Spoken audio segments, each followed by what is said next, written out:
Rishabh Pant has set social media abuzz with late-night post on X, in which he's made a plea to Uttarakhand Chief Minister Pushkar Singh Dhami. Pant has said that the Chief Minister, he's in fact asked for help to acquire land in his native Uttarakhand after his own efforts to buy one went in vain. Pant has described his futile attempts as a nightmare, while claiming that he was supposed to receive land for promoting the state. The wicketkeeper batter has added that he wishes to shift his base back to Uttarakhand to be closer to the Pahadi people.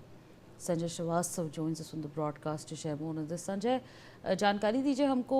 Of course, the statement, and we've put it out on our screens as well. Via a tweet, Rishabh Pant has made a request to the Chief Minister of Uttarakhand regarding acquiring certain patches of land to be close to the Pahadi people. उन्होंने ये भी कहा है that it's been a nightmare to do it himself. What more details do we have? दादा की भू कानून को लेकर के यहाँ पे हमेशा से क्लियरिटी नहीं रही है. जब एनडी तिवारी थे तब उन्होंने एक भू कानून बनाया, उसके बाद भू कानून में परिवर्तन किया गया. भुवन चंद खंडूरी ने कई परिवर्तन किए. अब जाकर के कुछ और उसमें चीजें जोड़ी और घटाई गई हैं पुष्कर सिंह धामी के समय में, जिससे जो अप्रवासी भारतीय हैं, मतलब अप्रवासी उत्तराखंडीय जो बाहर रह रहे हैं और वो यहाँ आना चाहते हैं, तो उनके लिए जो नियम कानून है क्लियर न होने की वजह से बड़ी दुविधा की स्थिति है. और उसी दुविधा की स्थिति का सामना ऋषभ पंत को करना पड़ रहा है.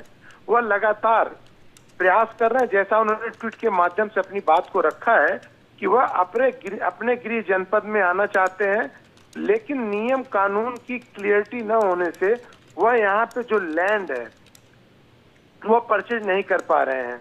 और सबसे बड़ा विषय जो सामने एक आया है कि उन्होंने कहा कि 3 साल से उत्तराखंड में वो जमीन तलाश रहे हैं.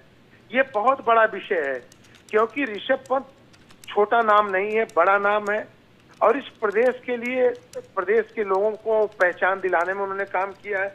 अगर वह यहाँ आना चाहते हैं, उनकी बात सामने आई है, तो इस पे हमारी समझ से मुख्यमंत्री के साथ शासन प्रशासन को भी संज्ञान लेना पड़ेगा. और ये जो जटिल विषय है लैंड को लेकर के, उसको और सरल करना पड़ेगा. जी बिल्कुल संजय जी, आपका बहुत बहुत शुक्रिया हमारे संग जुड़ने के लिए. We're going to leave it there and shift our focus to developments that we're tracking from Arunachal Pradesh.